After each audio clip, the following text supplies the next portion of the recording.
వద్దు, నన్ను వదిలే. మా నుంచి తప్పించుకోవటం అంత సులభం కాదు. నేను పరిగెత్తి అలసిపోయాను. ఏం కావాలి? నీ ప్రాణం అక్కర్లేదు, నీ ఆస్తి అవసరం లేదు. ఏదో అవసరానికి 2000 అప్పుడైతే చంపేపోతారని జీవాజీ.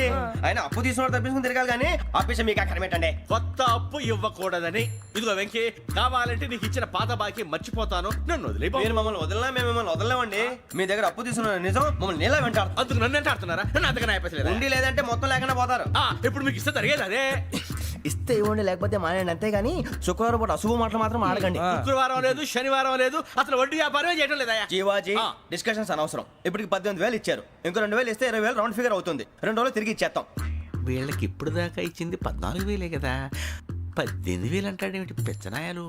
పడ్డాడు కక్కుర్తాడు. సంగతి వరకు తెలిసి సరేనయ్యా, ఇదే నేను మీకు ఇచ్చే ఆఖరి అప్పు.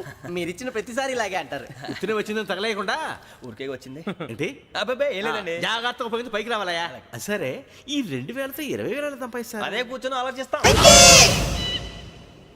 ఆ జీవగాడు ఎప్పటికైనా జీవితంలో పైకి రావాలంటాడు. రోజు ఇంత పైకి వస్తాం తెల్లడికి. రే, మనం దొరికిన వాళ్ళ దగ్గర అప్పు చేసి తాగెత్తనం. ఇలా ఎన్నాళ్ళు పిచ్చే వాళ్ళు ఉన్నన్నాళ్ళు తెలిసిన వాళ్ళందరూ అయిపోయారు, ఇంకెవరు మిగిలారా? అందుకే నేను ఎప్పుడూ అంటూ ఉంటాను, సర్కిల్ బెంచ్ మని ఒక రెండో పెంచుకుందామన్నా ఎవడు కోఆపరేట్ చేయట్లేదా? మనం చూస్తేనే జంప్ అక్కడ. అరే వడ్డీ ఎంతైనా పర్వాలేదు, అప్పు ఏంట్రా అంటే ఒక ముందు రాడే. ముందుకు వస్తే వాళ్ళు వెనక్కి వెళ్తారని భయం. భయం భయం భయం, ఎక్కడ చూసినా భయం. ఎన్నాళ్ళు భయం? మనల్ని చూస్తే మనకే పరమ అసహాయం చేస్తుంది. మనకే కాదు, ఊళ్ళో వాళ్ళందరికీ కూడా అదే ఫీలింగ్. అందరూ డిగ్రీ 3 సంవత్సరాలు చదివి పాస్ అయితే మనం 6 సంవత్సరాలు చదివి పాస్ అయ్యాం. మరి ఉద్యోగం ఎవడి? ఉద్యోగాలు ఇవ్వక, అప్పులు ఇవ్వక, తాగేది ఎలాగా, బతికేది ఎలాగా? అరే మనం మాత్రం మనుషులం కాదా? మనకి కోరికలు ఉండవా? ఇప్పుడు మనం ఆలోచించాల్సింది అది కాదు, రేపటికి ఎవరిని చంపాలి. కాలనీలో ఎవరు సార్?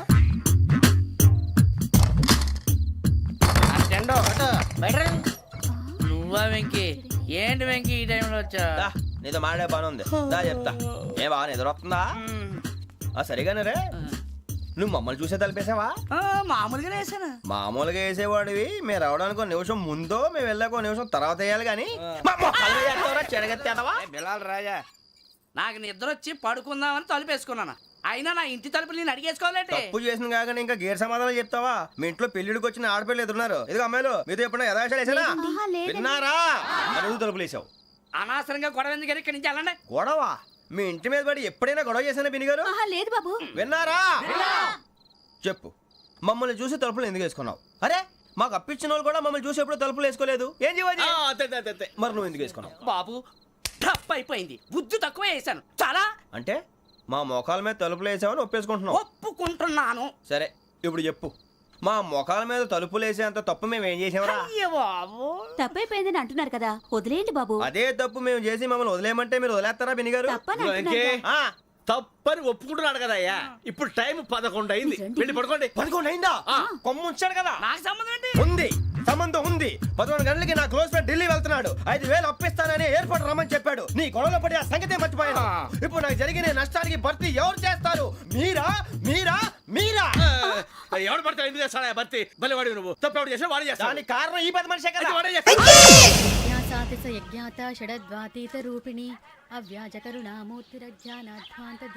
బీరు రమ్ము కలుపుకూడదు, తలకే పట్టేసింది. ఏంటే చదువుకుంటున్నావా? చదువుకో. దేనైనా వెనక్కి తీసుకురావాలం కానీ పోయిన కాలం వెనక్కి తీసుకురావడం ఎవడి వల్ల కాదు. టైం విలువ గురించి నువ్వు మాట్లాడడం. నువ్వు ఎలా పోతే నాకు ఎందుకులే. ఏమ్మా నీ పూజ అయిందా? తలకే పట్టేసింది, కాస్త మజ్జిగుంటే ఇవే. మా నాయనే అందరూ పొద్దున్నే లేచి టీలు కాఫీలు అడుగుతుంటే నువ్వు మాత్రం మజ్జిగ అడుగుతున్నావురా. కాఫీలు టీలు తాగే స్టేజ్ వాడు ఎప్పుడో దాటిపోయాడు.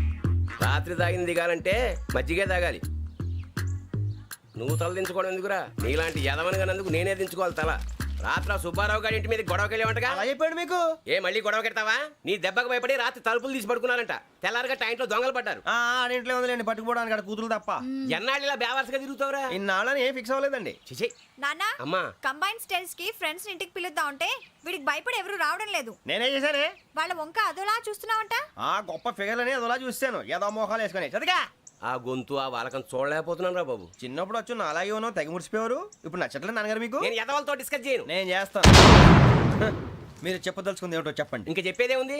నువ్వు ఇలా గాలికి తిరుగుతుంటే నేను తిండి పెట్టలేను. నాన్నగారు ఇప్పుడు శుక్ర మహాదశి 4వ పాదంలో ఉంది. నేను ఇప్పుడు ఏం చేసినా కలిసి రాదు. శనిగారు సెంటర్ లో కాసేసి నన్నే చూస్తాడంట. వాడు అలా సైడ్ అయిపోయి నేను ఏదో ఒకటి అవుతాను కదా, మీరు కంగారు పడకండి. ఇవన్నీ ఆ జగదాంబ చౌదరి గారు చెప్పాడా? వా జేసీ గారిని గాడు గిడు అనకండి బాబు, మీకే మంచిది కాదు. అబ్బా ఊరుకోండి, ఎవరి నమ్మకాలు వాళ్ళవి. ఎరా ఇంతకీ ఆ శనిగాడు సైడ్కి ఎప్పుడు వెళ్తాడంట? నేను పోయా. నువ్వు సెంటర్ లోకి రావాలమ్మా. మరి ఆ గురువు సెంటర్ లోకి ఎప్పుడు వస్తాడంటావు? అవన్నీ మనకి తెలుస్తాయి అంటే జేసీ గారు తెలుస్తాయి. నాన్నగారు ఒక 1000 రూపాయలు ఇవ్వండి, దక్షిణ నుంచి అన్ని అడిగేసి వస్తాను. ఎదిగిన కూతురు గుండెల మీద కుంపటైతే నీలాంటి బేవార్స్ కొడుకు క్లైమోర్ మైన్స్ లాంటి వాడు దరిద్రుడా. ఆ జేసీ గారు పోయాక వీడు నేను అమ్మ నువ్వే ఫీల్ ఓకే. ఆయన కావాలని అంటున్న మాటలు కాదు, ఆయన దేవుడు. కానీ ఆ శనిగాడు ఆడి కాన్సన్ట్రేషన్ అంతా నా మీదే పెట్టేశాడు. మరి ఇప్పుడు ఎలాగరా నాన్న? ఆ పని మీద డబ్బులు అడుగుతుంటే ఆయన ఇసుక్కుంటున్నాడు. పోనీ నువ్వేనా ఇవే? నా దగ్గర కూడా లేవురా. తెలుగు భాషలో నాకు నచ్చని ఒకే ఒక్క పదం లేదు.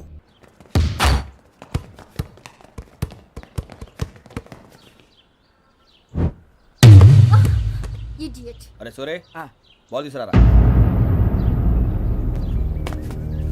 సారీ ఏదో బాలి బాస్కెట్ బాల్ మాలాంటి ఆడాలి. మీలాంటి మాసన కొడుకులు ఆడితే ఇలాగే ఉంటది. ఇలాగే ఇలాగే ఇలాగే ఉంటది. అమ్మాయిల ముందు ఫోర్స్ కొడతావా? ఆహా, అయితే నిన్ను కొడతా.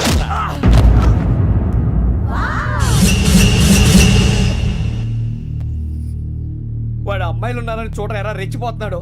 బాస్కెట్ బాల్ మీ వాడి ఆట కానీ మీలాంటి మాసోళ్ళు ఆడే ఆట కాదు అంటున్నాడు రా. రే ఇంత ముందు 2-3 సార్లు కూడా ప్రతి విషయంలో జోక్యం చేసుకుని మన వాళ్ళు కొడుతున్నాడు రా. వాడిని ఏదో ఒకటి చేయాలరా, వాడిని వదలొద్దు.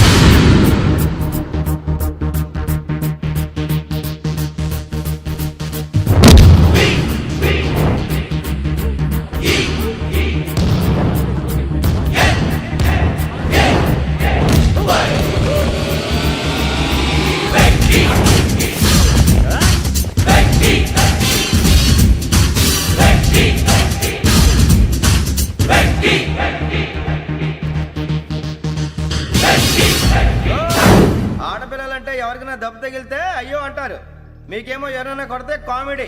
కొట్టిన వాళ్ళు మీ దృష్టిలో హీరోలు. ఇప్పుడు నేను పచ్చడిగా కొడేస్తాను, నేను హీరోని అయిపోతానా?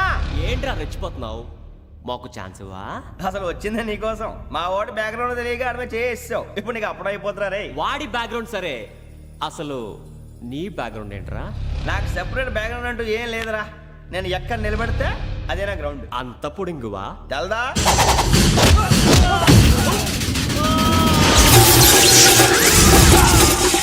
ఎవ్వా మన మామిడి కొట్టినప్పుడు వావ్ అన్నారు, ఇలాగే ఉంటుంది.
సూర్యబాబు ఇందాక నేను కొట్టినప్పుడు నీకే అనిపించిందిరా? కుమ్మేయాలనిపించింది. మరి కుమ్మే. అమ్మో కుమ్ము. రేయ్ నిన్ను అమ్మాయిని పట్టుకొని కొడతాను. అలా కొడితే ఏ తగులుందిరా ఆడికి? అసలే ఎక్సైజ్ బాడీ ఏదవుది. తక్కువ చెప్తాను, కొడితే మడతడిపోవాలి. మాస్తో పెట్టుకుంటే మడతడిపోద్ది.